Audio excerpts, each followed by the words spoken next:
Hi. Recently, South Korea detected a genetically mutated COVID-19 virus in cases imported from Pakistan and Uzbekistan.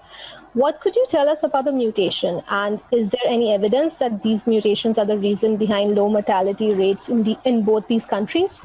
Thank you. So thanks for this question. I'll begin. So you highlight one article that's looking at mutations in this SARS-CoV-2 virus. I want to give you a more general answer to this because there are a lot of people globally that are looking at sequences of this virus and looking at changes in the virus or mutations. More than 75,000 full genome sequences are available publicly and globally, coming from countries all over the world who are sharing those viruses. So that's wonderful, and we need that to continue to happen.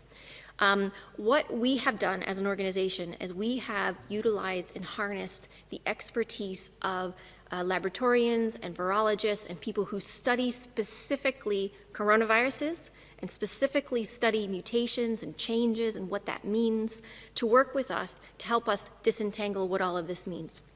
An article saying that there's a new mutation can sound quite scary, but these changes in these viruses happen all the time.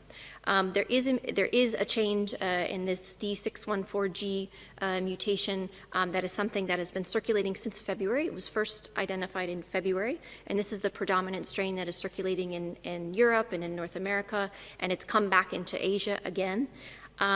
What is important is that we're tracking these viruses and that these viruses are being shared.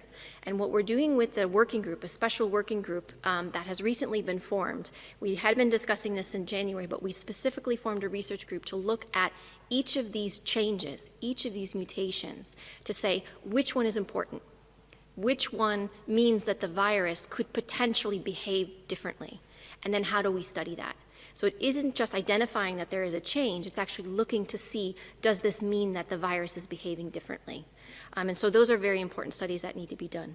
In terms of mortality, in terms of the differences that we've seen in mortality across countries, I think we've answered this question, or we've had this question many times. There are many different reasons why we see differences in mortality across countries. It's quite dangerous to compare the crude case fatality rate across countries. Some of this has to do with the people that are infected in the country, and in South Korea, particularly in the beginning, many of the people that were infected were quite young, and therefore didn't have as many underlying conditions or progressed to severe disease or death. So there's a number of reasons why we are seeing differences in mortality across the globe.